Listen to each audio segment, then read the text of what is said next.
पाहताय प्रहार टीव्ही, सत्यमेव व्रतम। राज्यात सध्या भोंदूबाबा अशोक खरात प्रकरण गाजत असून यामध्ये दररोज नवनवे खुलासे होत आहेत। अशोक खरातचे राजकीय नेत्यांसोबत असणारे फोटोही चर्चेचा विषय असून त्याच्यावर राजकीय वरदहस्त असल्यानंच इतकी हिंमत झाल्याचं बोललं जातंय। अशोक खरात सोबत फोटो असणाऱ्या नेत्यांवरही कारवाई करण्याची मागणी विरोधकांकडून होत असताना मुख्यमंत्री देवेंद्र फडणवीस यांनी त्यावर उत्तर दिलंय। अशोक खरात प्रकरणी देवेंद्र फडणवीस यांनी विधानसभेत त्याची कुंडली वाचून दाखवली। यावेळी भास्कर जाधवांनी नेत्यांवरील कारवाई संदर्भात प्रश्न विचारला। तुम्ही दाखल झालेले गुन्हे, संपत्ती आणि नीच वागणूक या संदर्भात सविस्तर सांगितलं। तुम्ही संस्थेच्या संचालकांची चौकशी करणार असल्याचं सांगितलंय। काही अधिकारी आर्थिकदृष्ट्या सहभागी असल्याचाही उल्लेख झाला।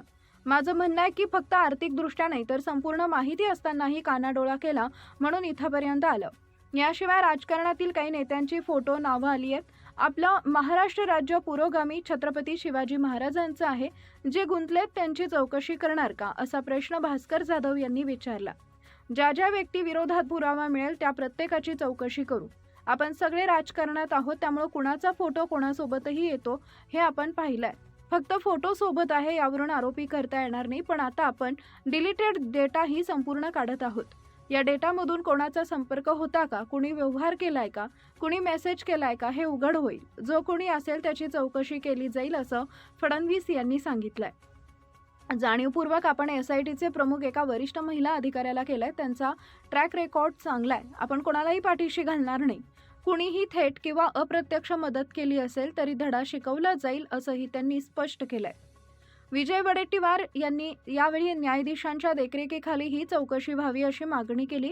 यात काही IPS महसूलचे अधिकारी आहेत। गुन्ह्यावर पांघरून घालण्यासाठी काहींनी त्याला वाचवण्यासाठी प्रयत्न केले। न्यायाधीशांच्या देखरेखीखाली चौकशीबाबत आपण निर्णय घ्यावा असं ते म्हणाले। त्यावर देवेंद्र फडणवीसांनी सांगितले की SIT चौकशी होत असताना न्यायमूर्तींचा हस्तक्षेप नसतो।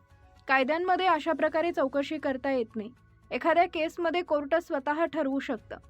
फडणवीसांनी मांडली अशोक खरातची कुंडली। अशोक खरात प्रकरणात महिलेचे फोटो व्हायरल करण्याची धमकी देत 5 कोटी मागितले होते। नाशिक पोलीस ठाण्यात या प्रकरणी गुन्हा दाखल आहे। खरातच्या मोबाईलमध्ये पुरावा आढळून आला नाही। 18 फेब्रुवारी 2026 रोजी नीरज जाधव यानं AI फोटो व्हायरल केल्यानंतर डिलीट केला। नीरज जाधव याच्या विरोधात महिलेला पुरावा देता आला नाही।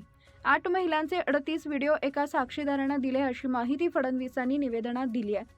खरात देश सोडून पळून जाण्याच्या तयारीत होता असाही खुलासा त्यांनी केला। सरकारवाडा पोलीस स्टेशनमध्ये एका महिलेनं तक्रार केली। या महिलेला गुंगीचं औषध देऊन नवऱ्याला मारून टाकेन असं सांगून वारंवार बलात्कार केला। या गुन्ह्याचा प्राथमिक तपास देत असताना 6 लाखाची रक्कम, 2 लॅपटॉप जप्त करण्यात आले। DVR, रिव्हॉल्व्हर, जिवंत काडतुसं आणि फायर केलेले 5 काडतुसं मिळाली। पीडित महिलांची ओळख पटवून त्यांना तक्रार देण्यास तयार केलंय असंही त्यांनी सांगितलंय। यावेळी फडणवीसांनी खरातच्या एकूण संपत्तीची आणि आतापर्यंत झालेल्या संपूर्ण कारवाईची सविस्तर माहिती दिली आहे।